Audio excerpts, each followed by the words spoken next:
At this point, it should come as no surprise that League stands in the top 5 of the most hostile in-game communities, if not the number 1. Despite a Stockholm Syndrome-like attachment to this game, all of us have jokingly begged prospective players to run as far away from this game as possible for the sake of their sanity and mental health. Those of us who've been trapped in this vicious cycle for years are probably too far gone at this point anyway. But before we go any further, let me just say this. I am by no means a pessimist in this regard. Yes, the game has long since eroded away the rose-colored tint from my glasses, so to speak, but I'm not one of those people who thinks this game is completely irredeemable. Okay, maybe a little bit, but you get what I mean. Having said that, I'm noticing that the deterioration of the player base's already sparse goodwill is accelerating. While there are other game modes that offer us a bit of mindless fun, such as the featured game modes or Howling Abyss, the bulk of our experiences takes place on Summoner's Rift, more specifically solo queue. It's almost unanimously agreed upon that the past couple of seasons were abject dumpster fires, for lack of a better term, with every passing year setting a new all-time low. So I wanted to make a video dissecting all of the problems pertaining to League's ranked climb, what aspects lead to a negative experience for the majority of players, and how that cascades into further dissatisfaction.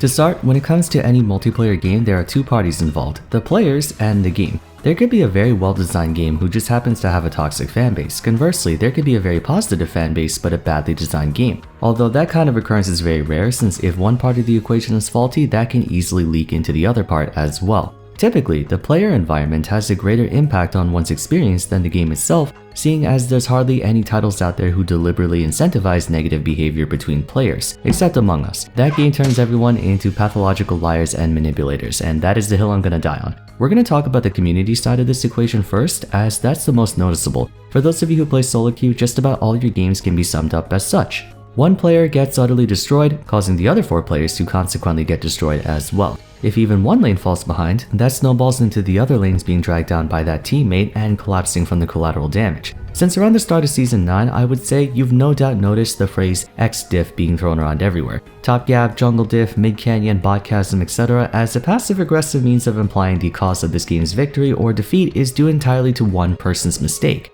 Regardless of whether or not it's an actual skill difference between opponents of a role, it is technically true that the first mistake is the most significant because that sets the course for the rest of a match's events going forward. The logical fallacy behind this way of thinking is that any mistake could be the game deciding one. Seldom does one single action or inaction be the straw that broke the camel's back, it's the collective totality of them. However, since the phrase X-gap insinuates that all of the blame is to be placed on one person, that makes it personal even if it isn't true. We've all had that one game where we totally dominated our lane opponent, solo killed him 3 times in lane, 3 level advantage, 100 CS lead, but the rest of our team was too heavy to carry, resulting in a loss. Then that very same lane opponent had the nerve to type X-gap even though they know 100% that they only won because they got carried, that they didn't deserve to win and just had the better team. You're already upset from losing even though you played extremely well, but seeing your enemy laner gloat about their unearned victory then leaving the post-game lobby before you have a chance to react is what twists the knife and jabs it further. Had it just been the game's outcome, you might have been able to shrug it off and move on. It's the trash talking and false bravado that stick with you well into your next game or the one after that or the one after that. In League's defense, all games with a player versus player structure have toxicity present to some extent, no matter how small. Competition's final result mandates a winner and a loser, with the loser obviously ending up with an outcome that is less than what they hoped for. Some may accept defeat gracefully, but the number of people who don't experience even the slightest level of bitterness from loss is few and far between. Same goes to the other end. The winner achieves an outcome that is equal to or greater than what they expected. Moreover,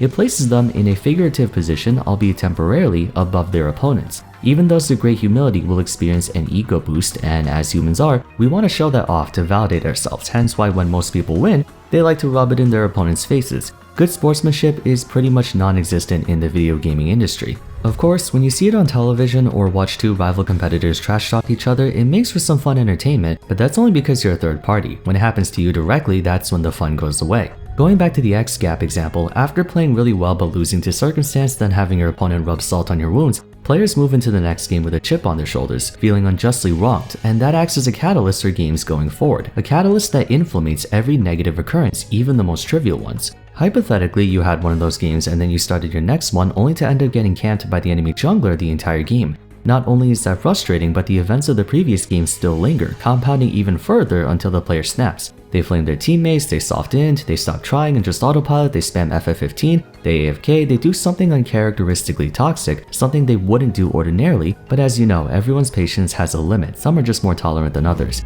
At that point, solo queue becomes less about winning and climbing and more about proving how much better you are than other people. Everyone resorts to personal attacks like the aforementioned X gap, or your heart stuck plat, or my main is Grandmaster, or all Yone players are Yellow inflated. They do everything they can to make themselves feel superior in some way by making the other players feel inferior. The inting jungler with a 60% win rate can ignore his top laner's shot calls even though the top laner is carrying because they have a 55% win rate, despite win rates having nothing to do with the player's performance in that immediate game. But they don't care. They would rather lose a perfectly winnable game if it means that one person on their team they don't like gets to suffer, instead of swallowing their pride, working together and getting a win, then never seeing them again. Toxicity begets frustration. That frustration then festers over time before it explodes, bringing about more toxicity. It's a never-ending cycle of one toxic player creating another toxic player, which creates another toxic player, which then runs full circle back to that original toxic player. With this taking place hundreds of thousands, if not millions of times per day, everyone ends up feeling bitter about the game.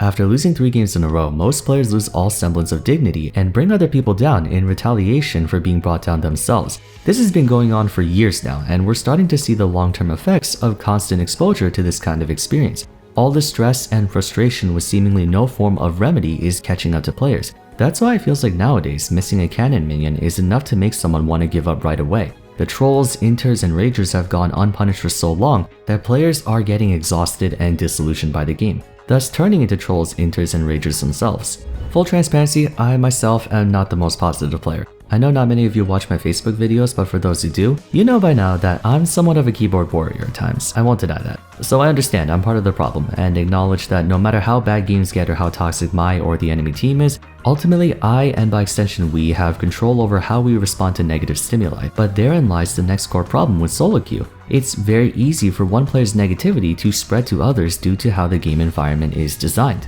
I know this might sound kinda strange, but toxicity in and of itself is pretty harmless if you can get away from it. As the saying goes, the poison is in the dose. If you're exposed to something harmful for a very short time or only a small amount of it, it's probably not going to do anything. The longer you sit in the harmful substance, the more damage it can cause long term. People think this applies only to physical substances like radiation, smoke, carcinogens, drugs, what have you, but this applies to psychological toxicity as well, even in video games. See, in other competitive titles, for the most part, players don't have to tolerate another toxic player or a negative experience for very long. For instance, in a game like Fortnite, the moment you lose, you can just leave the game and move on to the next one. Or even in a team-based game like Valorant, while a total match can take anywhere between 30 to 45 minutes, it's divided into separate rounds. I don't play the game, but based on what I've read, in a standard game, the first to win 13 rounds wins the match. In other words, players play a series of condensed games, each lasting at most a minute 40 seconds, and to my knowledge, the outcome of the previous round has no effect on subsequent ones. For the Fortnite example, other than the sting of losing, players have the liberty to exit the arena whenever they wish, seeing as it's a solo game and therefore you're not obligated to stay if you're dead. For the Valorant example, it is a team game, but the consequences of your or your teammates' actions last for only 2 minutes. The next one is a fresh restart. So if one of your players messed up early, it might result in you losing that round, but there's still another 12 rounds to go at minimum. Your team can shrug it off and try again. League, on the other hand, is a game with very lasting effects. Like I mentioned before, actions and inactions permanently set the course of a match. If you lose Dragon Soul, you have to deal with that for the rest of the game. If the enemy top laner gets fed, you have to deal with a potential side lane threat for the rest of the game. If you lose an inhibitor, you have to deal with super minions for the next 5 minutes, and then further exposure for having a vulnerable inhibitor for the rest of the game. One player's mistake can adversely impact the rest of their team, which is potential fuel for toxicity. Also, there is of course the snowballing aspects. Every time you die, the enemy champions get more gold and experience, subsequently making it easier for you to die again. In other words, your first mistake is the most important one because it increases the likelihood of further mistakes down the road. I know I bring up Smash Bros all the time, but frankly that's just because Smash is a far better designed game. Yes, fighting games and MOBAs are like apples and oranges, but the fundamental experience of a competitive game remains the same no matter the genre. Anyways, in Smash, barring select characters, snowballing doesn't exist. Your stocks are essentially how many mistakes you're allowed to make before you lose, but losing your first stock has no impact on your second or third stock outside of the psychological momentum of the match. Players make reverse 3-stock comebacks all the time. You could be down to your last stock 200% while your opponent still has all 3, and have just as much of a chance to win as you did when you were at 3 stocks yourself.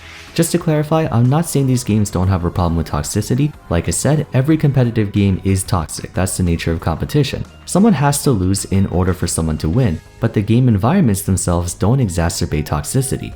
In League, players are quick to give up when they fall behind because even if there is a chance they can swing the game back in their favor, they would have to exert twice or thrice the amount of effort since their opponents have more items, more levels, more combat pressure, etc. Also, unlike those other games, you can't just throw your hands up and be like, okay, I'm done, let's go next. You have to stay in the match until your team surrenders or your nexus explodes. During this time, your agency in the game diminishes further and further to a point where most players are just waiting for the enemy team to get it over with and run it down mid to close the game. That can sometimes take 20 to 30 minutes. Yes, you can alleviate most of that negativity by muting all, but you're still stuck in a negative gameplay experience for half an hour. If you think about it, losing a Connect 4 game doesn't piss you off that much because Connect 4 games are so quick. Or getting insta-killed in Minecraft Hunger Games won't make you want to punch your monitor since you can start the next one right away. That's one part of the problem with solo queue. The second is, at least in my opinion, the roles in the game. While other team-based games place an emphasis on players constructing a well-balanced team with tanks, healers, and DPS, there aren't dedicated roles for the most part. The players are free to do whatever they want and go wherever they want. In League, we have 5 separate roles, each with their own responsibilities: top, jungle, mid, bot, and support. And in most circumstances, the roles can't switch or double. That is, a top laner midway through the game can't just switch and become a support. You can play a support champion top lane, but I'm specifically referring to the role. A top laner is always a top laner, a jungler is always a jungler, so on and so forth. Why this poses an issue is threefold. First, it makes target blaming really easy to do. If Baron gets stolen 99% of the time, it's the jungler's fault for not smiting correctly. If there's no vision on the map, most of the time people will blame the support for not getting wards, especially since they took away Sightstone and purchasable green wards a long time ago. If the enemy top laner is backdooring your nexus, 99% of the time it's the top laner's fault for not responding to that split push.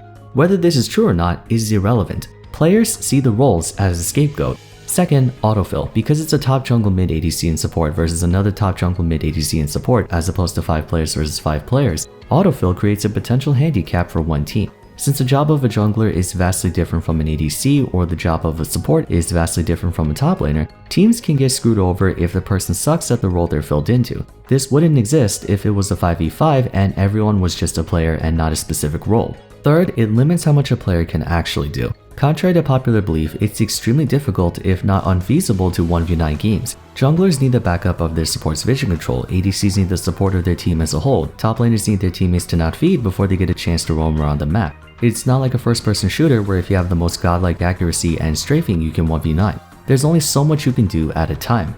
Mind you, the inclusion of roles has its purpose, and removing them from the game would make League not League. But that does contribute to the festering environment that is solo queue. It's the players who negatively affect each other unpunished, compounded by the game itself worsening that negative experience by forcing players to sit through it for 20, 30, even 40 minutes, that culminates into the game we all know and hate today. Fixing this is also going to be next to impossible. Changing the game around to allow players to leave at any point in time or abolishing the existence of roles undermines the entire game, and as we know already in regards to handling toxicity, Riot has no way to systematically punish players who are ruining games for other people since that's a case-by-case basis. Algorithms can't discern if a person is saying jungle diff as banter or if they're saying it because they're an asshole. There's context involved. A machine can't differentiate between a person having a bad game or a person intent feeding. To manually tackle this issue, they would need a team of over 100,000 people working around the clock with how many millions of reports they get per day.